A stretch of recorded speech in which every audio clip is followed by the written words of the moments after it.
انسان کو اللہ نے بے مقصد پیدا نہیں کیا.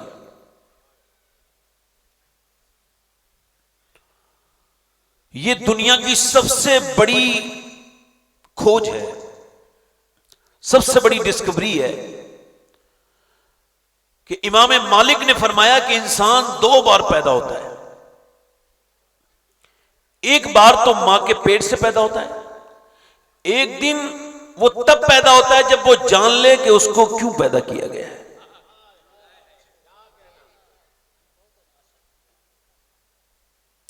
یعنی آپ نے فریج بنایا، آپ نے واشنگ مشین بنائی، انسان نے انسان کے لیے جتنا بھی کچھ ایجاد کیا وہ سب با مقصد تھا. آپ کا پلین سواری کے لیے ہیں، آپ کی گاڑی سواری کے لیے ہیں، آپ کی واشنگ مشین کپڑے دھونے کے لیے ہیں، آپ کا فریج کھانے کو محفوظ رکھنے کے لیے، پانی ٹھنڈا کرنے کے لیے ہیں. آپ نے جو بھی اپنے لیے بنایا، انسان نے تو سب بے مقصد نہیں بنایا، با مقصد بنایا. تو کیا اللہ نے انسان جیسی خوبصورت مخلوق کو بے مقصد پیدا کیا؟ صرف کھانے کے لیے تو جانور بہت ہیں، صرف پینے کے لیے تو جانور بہت ہیں، صرف سونے کے لیے تو جانور بہت ہیں. آپ یاد رکھیں اگر صرف کمانے کے لیے تو کفار نے بڑی کمائیاں کی ہیں، آپ سے اور مجھ سے زیادہ ان پر پیسے ہیں. کیوں پیدا کیا؟ اللہ فرماتا ہے میں نے انسان کو پرکھنے کے لیے پیدا کیا، آزمائش کے لیے پیدا کیا، تاکہ تم میں آزمائے جاؤ. دنیا میں آنا 50-60 سال کی زندگی، اللہ چاہے تو وہ حادثہ نہ ہو، کوئی موت نہ آئے. تو یہ زندگی کیا اتنی لمبی تھی کہ آپ نے صرف اس میں اپنے گھر بنائے، اپنی چیزیں درست کی، اپنا مکان تیار کروایا، اپنی بیوی بچوں خیال کیا، اپنے مستقبل سازی کی. انسان ایک ایسا بدترین قسم کا مستقبل ساز ہے جس کے مستقبل میں موت کے لیے کوئی جگہ نہیں ہوتی. حالانکہ اور کوئی بات مستقبل میں ہو نہ ہو مگر موت ہو کر رہے گی. موت آ کر رہے گی. مگر انسان نے اس طرف نہیں سوچا، انسان نے اس طرف غور نہیں کیا. انسان ایسی اپنی زندگی کو گزارتا رہا. آپ جب فجر کی وقت ہے، نیند بہت تیز ہے، بھائی اب تھوڑا مائک ٹھیک کر دیں، اس کا ایکو کم کریں، اس کا ٹیبل بڑھائیں، مائک صاف کر دیں. اللہ نے آپ کو کیوں پیدا کیا؟ آزمائش کے لیے، پرکھنے کے لیے کہ آپ میں سے کون نیک عمل کرتا ہے اور کون اس کو بھول جاتا ہے. فجر کا وقت ہوا ہے، اذان ہوئی ہے، نیند نے آپ کو اپنی آغوش میں لے رکھا ہے، آپ کا بدن ریلیکس ہے، بہت گہری نیند ہے، مگر اذان کی مدھم مدھم آواز کانوں میں آ رہی ہے. یہاں آپ کی آزمائش شروع ہو گئی. اب آپ نے اگر اپنے بستر کو چھوڑ کر فجر کی نماز کے لیے چلے گئے تو یہ پہلی آزمائش میں آپ کامیاب ہو گئے. سبحان اللہ، سبحان اللہ، سبحان اللہ. اب آپ فجر کی نماز کے بعد گھر آئے، ناشتہ آپ نے کیا. ایک واہیات قسم کی، بدترین قسم کی، ایک بڑی گھٹیا قسم کی کپڑے پہنے ہوئے ایک عورت جو بڑی آوارہ قسم کی ہے، اس نے ٹائٹ لباس پہن رکھا ہے، اس نے اپنے سر پہ سے دوپٹہ الگ کر رکھا ہے، اس کے جسم پر آپ کی نظر پڑی ہے. ایک بار آپ نے دیکھ لیا ہے، پھر آپ کو حضور یاد آ گئے اور آپ نے کہا ہے یا الہی رنگ لائیں جب میری بے باکیاں. ان کی نیچی نیچی نظروں کی حیا کا ساتھ ہو، آپ نے اپنی آنکھوں کو کنٹرول میں کیا ہے، دوسری مرتبہ نہیں دیکھا ہے، آپ کامیاب ہو گئے. یہ دوسری آپ کی کامیابی. ابھی آپ گھر میں آئے ہیں، امی نے سختی سے کچھ کہا ہے، آپ نے اس کو برداشت کر لیا ہے. میری مائی تو ہے، میرے شیخ محی الدین عبد القادر جیلانی غوث العظم ارشاد فرماتے ہیں اگر ماں باپ کو ماں باپ سمجھ کے احترام کرو گے تو نہ کر پاؤ گے. عرض کی حضور اگر ماں باپ سمجھ کے نہ احترام کریں تو پھر کیا سمجھیں؟ فرمایا اللہ اور اس کے رسول کا حکم سمجھو. تم اس حکم کے غلام ہو، چاہے ماں کا اخلاق کیسا بھی صحیح، مگر تم اس کے غلام ہو. اب آپ نے اپنی ماں سے کچھ نہیں کہا, آپ آزمائش سے نکل گئے, آپ پر اللہ کا فضل ہوتا چلا گیا, مگر لوگوں نے اس کو سمجھا نہیں, وہ صرف دنیا داری میں لگے رہے, صرف کھاتے رہے, صرف جو ہے کھاتے رہے, پیتے رہے, سوتے رہے, جاگتے رہے. میری بہنیں بھی ایسے ہی غیبتیں کرتی رہی, بیٹھی رہی, مسلوں کو نہیں بچھایا. اس کا رزلٹ آپ کے سامنے ہے کہ دنیا کتنی بدترین بربادی کی طرف لوگ جو جا رہے ہیں, اور زیادہ تیزی کے ساتھ لوگ اپنی بربادی کی طرف جا رہے ہیں. لوگ بالکل اللہ کو بھول گئے, بالکل جو ہے وہ اللہ کے سامنے نہیں جھکتے ہیں, نہ نماز پڑھتے ہیں. میرے نبی فرماتے ہیں کہ جنت کے اندر کوئی بھی حسرت نہیں ہوگی. اب بتائیں جنت میں بھی کوئی افسوس ہو سکتا ہے؟ جنت تو اللہ کے انعام کی جگہ ہے, جنت تو اللہ کی فضل اور کرم کی جگہ ہے. کیا جنت میں بھی کوئی افسوس ہو سکتا ہے؟ میرے نبی نے فرمایا کوئی افسوس نہیں ہوگا جنت میں, مگر جنتیوں کو بھی ایک افسوس ہوگا. عرض کی حضور وہ کیا؟ ارشاد فرمایا ان کو یہ افسوس ہوگا کہ جس رب نے ہم کو اتنی خوبصورت جنت دی, اتنا فضل فرمایا, ایسی خوبصورت نعمتوں سے نوازا, ہمیں افسوس اس بات کا ہے کہ دنیا میں جو ہم نے وقت خراب کیا, کاش اس وقت میں بھی اپنے پیارے رب کو یاد کر لیا ہوتا. واہ واہ واہ واہ, سبحان اللہ سبحان اللہ. کاش اپنے رب کو, کاش اپنے رب کو یاد کر لیا ہوتا, اپنے رب کو یاد کر لیا ہوتا, اس کی یاد کر لی ہوتی. مگر کون اس کو یاد کرتا ہے؟ کس کو اللہ کی پڑی ہے میاں؟ آپ میری توجہ, کس کو مطلب ہے اللہ سے؟ کسی کو کوئی مطلب نہیں. اب تو اللہ کے نام پر نہ تو جلسوں میں کوئی پروگرام ہوتا ہے, نہ اس کی بات کوئی ہوتی ہے, اور اس کی بات ہو تو کب کس کو اچھی لگتی ہے؟ بس اپنے پیر صاحب کی بات اچھی لگتی ہے. معاف کیجئے گا مجھے, میں آپ کا کوئی دشمن نہیں. پیر صاحب کا نام آئے تو بندہ اچھل جاتا ہے, مگر رب رسول کا نام آئے تو بندہ نہیں اچھلتا. اس کا مطلب کیا ہے؟ ارے پیر صاحب تو بالکل بھی ایسا ضروری نہیں ہے, نہ فرض ہے نہ واجب ہے, مگر اگر اللہ سے محبت نہیں کرے گا, اس کے رسول سے, تو پیر کسی کام کا نہیں, کسی کام میں نہیں ہے. اللہ اکبر یا رسول اللہ. اب اللہ سے کس نے محبت کی ہے, اللہ سے کس نے محبت کی ہے, اس کو ایسے یاد کرو. وہ کہتا ہے مجھ کو ایسے یاد کرو جیسے اپنے ماں باپ کو یاد کرتے ہو, ایسے میرا ذکر کرو. کتنا کریم ہے, مگر اس کو سب بھولے میں ہیں. میرے نبی فرماتے ہیں جب دن آتا ہے تو کہتا ہے اے انسان, میرے آقا فرماتے ہیں دن چڑھتا ہے تو کہتا ہے جو تجھ کو کرنا ہو وہ کر لے, میں آج ہوں, آج کے بعد پھر کبھی میں واپس نہیں لوٹوں گا. جو تجھ کو کرنا ہے, جو تجھ کو کرنا ہے وہ کر لے, جو بھی تجھ کو کرنا ہے انسان کر لے. اللہ امام غزالی حدیث لے کر کے آئے ہیں, اور حدیث یہ ہے کہ حضرت عباس رضی اللہ تعالیٰ عنہ بیان کرتے ہیں کہ حضور نے ایک جگہ استنجا فرمایا, ایک جگہ فراغت حاصل کی, حضور کو وضو کرنا تھا, اور سبحان اللہ وہ با وضو رہنا سنت ہے, اور با وضو اگر کوئی مر جائے تو شہیدوں میں اٹھایا جائے گا. ذرا بولیں تو سبحان اللہ. اب کوئی با وضو, میرے نبی پاک نے وضو کرنا ہے, اور 12-13 قدم دور پانی کا چشمہ ہے. حضرت عباس کہتے ہیں حضور نے اس چشمے کے قریب جانے سے پہلے میرے نبی نے اپنے دونوں ہاتھوں سے آپ نے صلی اللہ علیہ وسلم نے تیمم فرمایا. میں نے عرض کی حضور حکمت سمجھ نہیں آئی, غلام کے سامنے پانی موجود ہے اور یہ آپ نے تیمم, اس کی حکمت سمجھ نہیں آئی. سرکار نے آنکھوں میں آنسو آ گئے, فرمایا میرے چچا مجھے اس پانی تک پہنچنے کی امید نہیں ہے, اور میں اپنے رب کی بارگاہ میں بے وضو حاضر نہیں ہونا چاہتا, میں اپنے رب کی بارگاہ میں بے وضو حاضر نہیں ہونا چاہتا, لہذا میں نے یہاں سے وہاں تک کے لیے تیمم کر لیا ہے. اور لوگوں ذرا غور تو کرو, حضور کو تو یہ بھی پتا ہے کہ میں کب مروں گا اور آپ کب مریں گے, مگر حضور پھر بھی میرے آقا کریم اپنی امت کی تعلیم کے لیے یہ عمل ارشاد فرما رہے ہیں میرے آقا کریم. مگر میں پوچھتا ہوں جو جس حال میں مرے گا وہ اسی حال میں اٹھایا جائے گا. اب مجھے بتاؤ جو گندی تصویریں دیکھتے ہوئے مر جائے اس کا حشر کیا ہوگا؟ بتاؤ جو اپنی ماں باپ کی نافرمانی کرتے کرتے مر جائے اس کا حشر کیا ہوگا؟ ذرا آپ مجھے بتائیں. تو میں آپ سے پوچھنا چاہتا ہوں, یہی پوچھنے کے لیے یہ تقریر میں نے شروع کی ہے, اللہ نے تم کو کیوں زندگی دی تھی؟ یہ موبائلوں میں خراب کرنے کے لیے زندگی دی تھی کہ تم کی تو تمہاری آپ کی 2 GB 3 GB روز اپڈیٹ ہو رہی ہے, اور اس اپڈیٹ کو آپ نے جو ہے وہ برداشت ختم کرنا ہے, اس کو آپ نے کنزیوم کرنا ہے. آپ نے روز انسٹاگرام دیکھنا ہے, کتنی لمبی لمبی تصویریں, کتنی لمبی لمبی فلمیں مسلمانوں نے دیکھ لی. آج پورا معاشرہ بربادی کی طرف جا رہا ہے. مجھے بتا میرے دوست, اڑیسہ میں جب ایکسیڈنٹ ہوا تو وہاں کچھ لوگ اپنے کانوں میں لیڈ لگا کے گانے بھی سن رہے تھے, اچانک ان کی موت آ گئی. ان میں کافی مسلمان بھی تھے, مگر جب 900 لاشیں اس اسپتال میں ایمس میں پہنچی, ماں باپ گئے تو ضرور مگر ڈھونڈ نہ پائے لاشیں کس کی ہیں. کسی کا سر کاٹا گیا تھا, کسی کا ہاتھ کاٹ دیا گیا تھا. میاں وہاں پر تقریباً 900 ڈھیر تھے لاشوں کے, کوئی لاش نہیں تھی. میں پوچھنا چاہتا ہوں آپ حضرات سے, بتاؤ وہ جو گانے دیکھتے دیکھتے مر گیا وہ کیسے اٹھے گا؟ ارے میں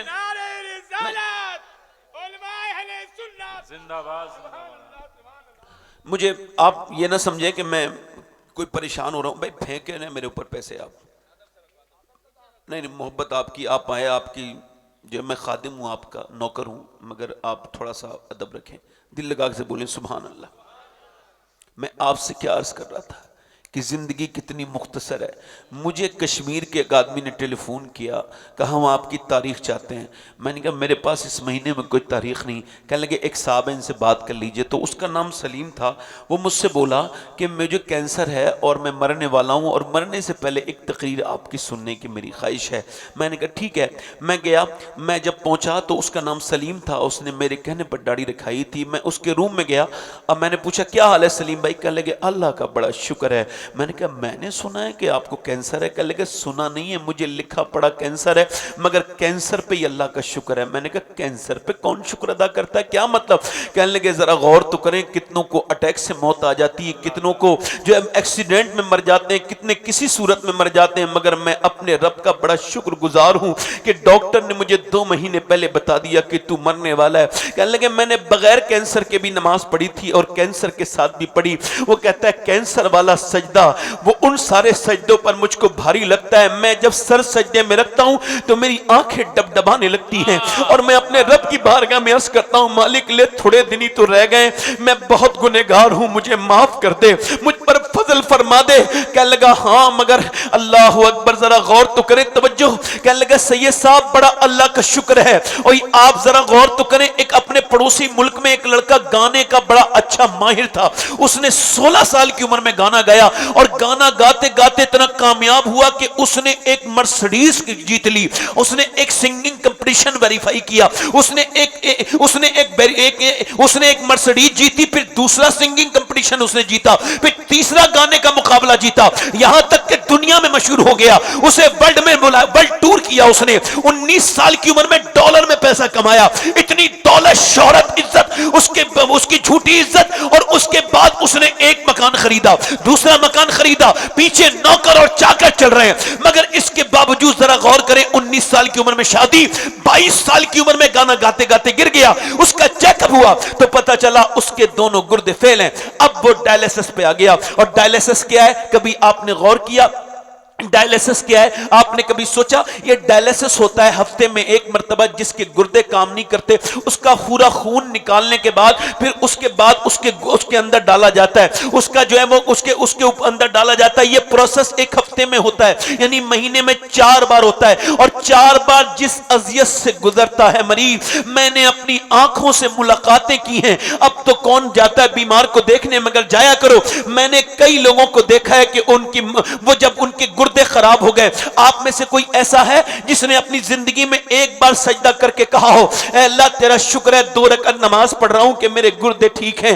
ورنہ تم گردوں کے مریض کو جا کے دیکھو, کتنوں کے گردے اچانک فیل ہو جاتے ہیں. میرے دوست یہ جو تکبر لیے پھر رہے ہو, میں اور آپ یہ ڈاکٹر کی ایک رپورٹ کے محتاج ہے. ایک رپورٹ اس نے لکھ دی نا, سارا ہکا بکا ہو رہ جاتا ہے انسان, ساری اکڑ اس کی نکل جاتی ہے. خیر ذرا غور تو کریں آپ, ہسپتالوں میں جا کے دیکھیں کیسے کیسے لوگ ڈائلیسس پر ہیں, کیسے کیسے کینسر کے قریب ہو گئے ہیں. اللہ اکبر. اس کا ڈائلیسس ہوا, ایک گھر بکا, دوسرا گھر بکا. بڑا مہنگا پروسیس ہے یہ ڈائلیسس کا. ایک گھر بکا, دوسرا. اس کے بھائی نے اس کو اپنا گردہ دے دیا, مگر وہ بھی ٹرانسپلانٹ اس کا ٹھیک سے نہ ہو پایا, انفیکشن ہو گیا. خیر اس کی طبیعت بگڑ گئی, اس کے پاس پیسہ ختم ہوا. جب ڈائلیسس کے لیے اس نے بھیک مانگی, کل تک لوگوں کا ٹیلی فون نہیں اٹھاتا تھا, کل تک شہرت پہ اسے بڑا تکبر تھا, مگر آج اس کا کوئی فون اٹھانے کے لیے تیار نہیں.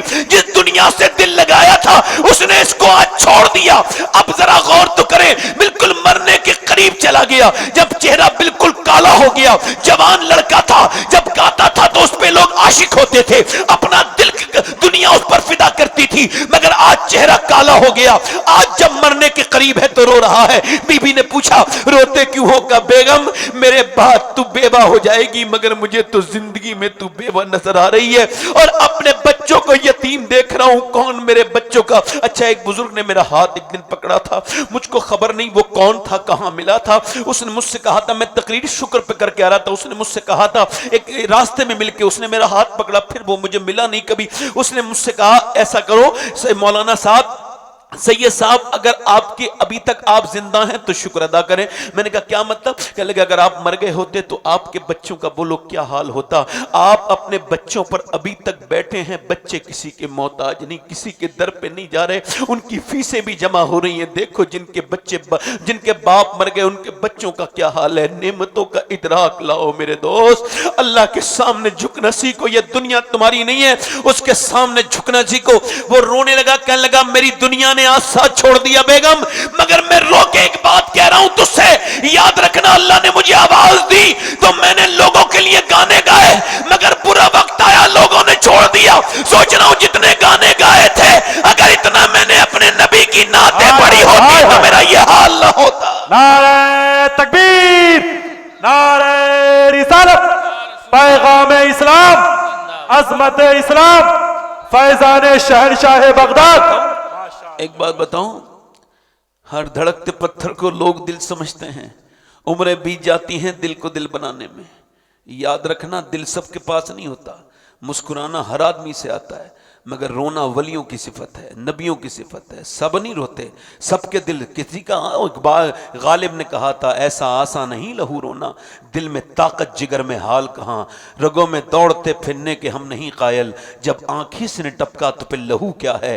اب میری طرف توجہ کریں، میں آپ سے عرض کرتا ہوں میرے دوستو، اللہ نے آپ کو کیوں پیدا کیا ذرا غور کرو۔ اللہ امی عائشہ فرماتی ایک رات نبی پاک صلی اللہ علیہ وسلم نے، ایک دن میرے نبی پاک کے کوئی وحی نازل ہوئی، حضور کا چہرہ سرخ ہوا جیسا وحی کے آثار نازل ہوئے، پھر اس کے بعد میرے نبی نے مجھ سے کہا، رات کا وقت تھا، سردی کا وقت تھا، موسم تھا، مجھ سے کہا عائشہ مجھے اجازت دو میں اپنے رب کے حضور نماز پڑھنا چاہتا ہوں۔ میں نے عرض کی حضور یا رسول اللہ آپ مالک ہیں، عائشہ اجازت دینے والی کون ہوتی ہے؟ فرمایا نہیں تھی، یہ رات تمہاری ہے، آپ اجازت دو گی تو نماز پڑھوں گا۔ اما عائشہ کہتی میں نے عرض کر دیا حضور نماز کے لیے جب کھڑے ہوئے تو میں نے حضور کا دھڑکتا ہوا دل، جو مجھ سے کافی دور نماز پڑھ رہے تھے مگر دل کے دھڑکنے کی آواز مجھ تک آتی تھی، حضور ایسے آپ کا اندر سے دل حضور کا روتا تھا میرے نبی کا۔ کہتی حضور کی آنکھوں کے آنسو میں نے اس دن دیکھے کہ گھر کے باہر کو نکل گئے، میرے نبی کی آنکھیں سوج گئی۔ میرا امام کہتا ہے آنکھیں رو رو کے سجانے والے جانے والے نہیں آنے والے، پوری رات میرے نبی روتے رہے، صبح ہوئی تو بلال حبشی آئے، عرض کی حضور آپ روتے کیوں ہیں؟ بلال اپنی جان دے دے آپ کے اوپر، آپ روتے کیوں؟ اگلے پچھلوں کے گناہ اللہ آپ کے صدقے سے بخشے گا، آپ کیوں روتے ہیں؟ میرے نبی نے سر اٹھایا، فرمایا او بلال سن، آج مجھ پہ ایک آیت نازل ہوئی ہے، میں نہ روؤں تو کیا کروں؟ آج مجھ پہ ایک آیت نازل ہوئی ہے، ان فی خلق السماوات والارض واختلاف اللیل والنہار لآیات لأولی الالباب، یعنی زمین آسمان کی پیدائش میں اور دن کا رات میں اور رات کا دن میں تبدیل ہو جانا، اس میں نشانی ہے مگر عقل والوں کے لیے، یعنی یہ جو صبح شام ہو رہی ہے یہ مجھے اس قبر کے قریب کرتی چلی جا رہی ہے جو قبر اندھیری ہے۔ میرے آقا فرماتے ہیں، میرے نبی فرماتے ہیں میری نظر میں سب سے خطرناک جگہ قبر ہے۔ میرے حضور فرماتے ہیں جب لوگ مردے کو دفن کر کے جاتے ہیں اور جب اس کی آنکھ کھلتی ہے تو ایسی چیخ مارتا ہے، اگر سننے والے واپس پلٹنے والے سن لیں اس کی چیخ کو تو وہ اپنے بچے چھوڑ دیں، اپنا کھانا چھوڑ دیں، اپنا پینا چھوڑ دیں۔ وہ چیخ مار کے کہتا ہے کہاں جاتے ہو مجھے چھوڑ کے، کہاں جاتے ہو مجھے، کہاں چھوڑ کے؟ ذرا غور تو کرو، اوپر سے سب نے تختے بھی لگا دیے، اوپر سے سب نے مٹی بھی ڈال دی، ارے مجھے اندھیرا اکیلے میں چھوڑ کے کہاں جا رہے ہو؟ سب مجھے چھوڑ کے کہاں جاتے ہو؟ وہ چیخ مارتا ہے۔ اچھا میں اب غور کریں، حیرت کی بات تو یہ ہے، غور کرنے کی بات تو یہ ہے، اور حیرت کرنے کی بات تو یہ ہے کہ میاں جو تقریر کر رہا ہے یہ بھی ایک دن چیخ مارے گا اور جو سن رہے ہیں یہ بھی ایک دن چیخ ماریں گے. حیرت کی بات تو یہ ہے ایک دن تقریر کرنے والا بھی قبر کے اندھیرے کو دیکھے گا, ایک دن سننے والے بھی قبر کے اندھیرے کو دیکھیں گے, مگر کسی کو اس کی فکر نہیں ہے. سب اپنی دنیا میں لگے ہوئے ہیں. اور میرے بھائی میرے دوست میری طرف غور کر, جب بندہ قبر میں جائے گا جس کا وہ عادی ہوگا وہی چیز یاد آئے گی. وہ اپنے بچوں کو یاد کرے گا, کہاں ہے میرے بچے, مگر یہاں تو سارے مٹی ڈال کے چلے گئے. یا اللہ یہ کیسی دنیا ہے, باپ نے بھی بیٹے کی قبر پہ مٹی ڈالی, بھائی نے بھی ڈالی, بھتیجوں نے بھی ڈالی, چچا نے بھی ڈالی, سارے رشتہ داروں نے کیوں ڈالی. اس کی رحمتوں کی آواز آئی, سمجھو اس بات کو, یہ دنیا کے لوگ مٹی ڈال کے کہہ رہے ہیں کہ دیکھو ہمارا تمہارا یہاں سے کوئی رشتہ نہیں ہے, ہم نے تمہارے اوپر مٹی ڈال دی. جس کے لیے اللہ کو چھوڑا تھا وہ مٹی ڈال کے چلے گئے. تیری بیوی کی شادی کی باتیں ہونے لگی, تیرے بچے قبر کی طرف پلٹ کے نہیں آتے. او میرے دوست تجھ کو قبرستان نظر نہیں آتے. اب ذرا غور تو کر میرے بھائی کہ قبر کے باہر وہ رہ گئے, مگر جو دنیا دار ہوگا, جو دنیا سے محبت کرے گا, وہ کہے گا میری بیوی کہاں ہے. وہ فرشتے کہیں گے یا بیوی کا کوئی کام نہیں, میرے بچے کہاں ہیں, یا بچے نہیں ہیں, میری وہ چیزیں کہاں ہیں. جس کی عادت ہوگی وہی چیز یاد ہوگی. اب وہ اپنی چیزوں کو یاد کرے گا. میری بہن میرا بھائی کوئی کہے گا میرے بچے, قبر میں آنکھ کھول کے کتنی حسرت کا وہ دن ہوگا کہ میں اور آپ جب قبر کے اندر ہوں گے, مگر یاد رکھو قبر کے اندر سب چھوڑ کے چلے جائیں گے. تبھی تو کہتا ہوں اس سے دل مت لگاؤ جسے قبر کے باہر رہنا ہے. تمہاری ماں باپ بچے قبر کے باہر رہیں گے. اب تم کہو گے باپ نہیں ہے, ماں نہیں ہے, بچے نہیں ہے, کوئی نہیں ہے. قبر میں فرشتے کہیں گے یا کسی کا کام نہیں. مگر اگر تم نے آمنہ کے لال سے محبت کی ہوگی اور قبر میں جا کے کہو گے میرے نبی کہاں ہے, فرشتے کہیں گے انہیں پہچانتے ہو, کہا یہ تو میرے نبی ہیں, میرے مصطفیٰ جان رحمت ہیں, میرے سرکار ہیں. ان کے بارے میں کیا کہتے تھے, کہ ان کے تو میں یاد کر کر کے روتا تھا, ان کے لیے تو میں تڑپتا تھا, ان کے لیے تو میں یہ درود پڑھتا تھا. یہی تو میرے آقا ہیں, یہی تو میرے سرکار ہیں. میرے امام بریلی سے بولا قبر میں لہرائیں گے تاج چشمے نور کے, جلوہ فرما ہوگی جب طلعت رسول اللہ. نعرہ تکبیر, نعرہ رسالت. جلوہ فرما ہوگی جب, یعنی وہاں بیوی بھی نہیں ہے, بچے بھی نہیں ہیں, حضور ہیں. زور سے بولو. یعنی دل کس سے لگانا ہے, کس سے لگانا ہے, اور جن سے لگاؤ گے یہ تمہاری قبر کے باہر اور حضور قبر کے اندر. حضور قبر کے اندر. تو اللہ نے آپ کو جو زندگی دی کیوں دی, نہ انسٹاگرام کے لیے, نہ فیس بک کے لیے, نہ یوٹیوب کے لیے. ایک لڑکا گندی تصویر دیکھتا تھا, توجہ کرو, دیکھتے دیکھتے کوئی آیا, اس نے بند کر لیا, بند کیا, وہ بھول گیا میں گندی تصویر دیکھ, پھر اس نے تھوڑی دیر کے بعد آن کیا, ایک دم اسکرین پر وہی تصویر آ گئی. اس کے رشتہ دار نے دیکھ لی, یہ تڑپنے لگا, کانپنے لگا, کہنے لگا بھائی وہ غلطی. اس نے غلطی سے اس نے کچھ نہیں کہا, مگر میں اس کو یہ کہنا چاہتا ہوں میرے دوست, تیرے رشتہ دار نے تو آج دیکھی ہے, تیرے پروردگار سے تو کبھی تیری حرکت نہیں چھپتی. رشتہ دار کا خوف ہے, پروردگار کا نہیں. نوجوانوں کیوں اللہ نے تم کو زندگی دی ہے, صرف کھانے کے لیے نہیں, انسٹاگرام کے لیے, فیس بک کے لیے, یوٹیوب نہیں. زندگی یہ نہیں ہے سبھی کے لیے. زندگی ہے نبی کی, زندگی ہے نبی کی. اچھا نبی کے بارے میں جانتے کتنا ہے ہم لوگ. دیکھو رات تو یہ ماننی پڑے گی آپ کو بہت ہو گئی, آپ کہو تو تھوڑی دیر اور بولوں تو کو ختم کر دوں. کیا خیال ہے آپ کا, تھوڑا دیر اور بولوں, 10-15 منٹ.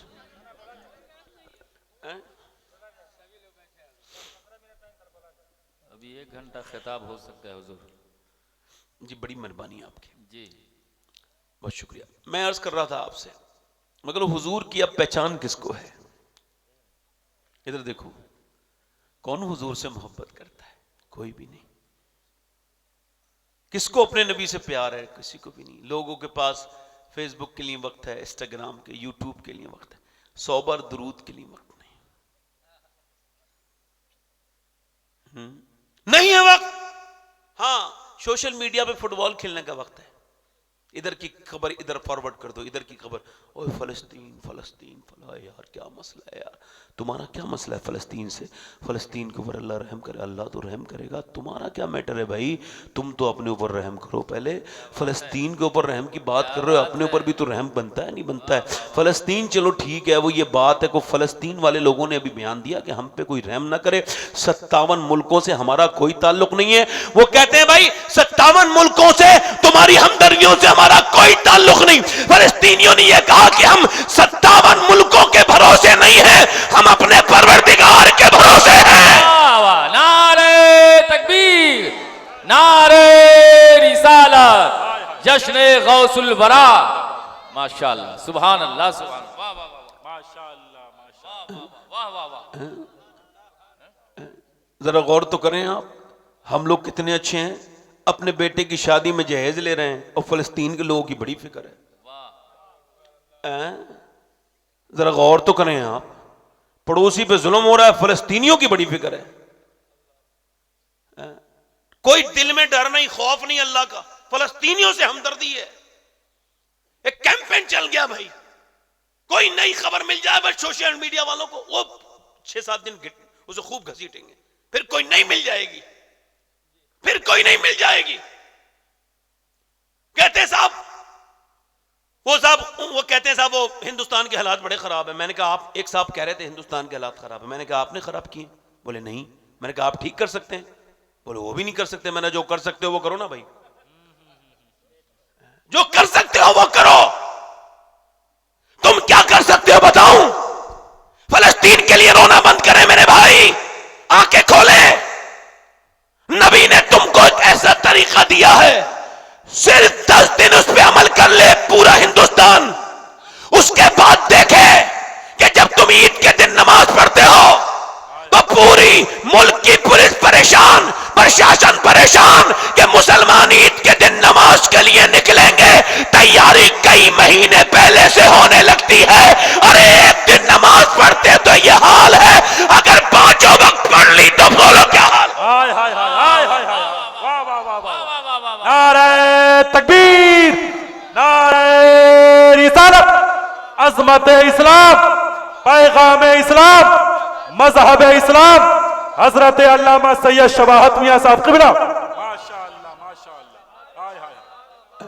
ایک یہودی نے کہا تھا کہ مسلمان یہ رونا روتے ہیں، یہ یہودی نے کہا تھا کہ میں نہیں مانتا مسلمان بولے خطرے میں، بولے انہیں تو ان کے نبی نے جو نظام نماز والا دیا اتنا مضبوط نظام ہے، وہ کہتا ہے جس دن فجر کے برابر نمازی، جس دن جمعے کے برابر نمازی فجر کی نماز میں جانے لگے، اس دن مسلمانوں کے حالات بدل جائیں گے۔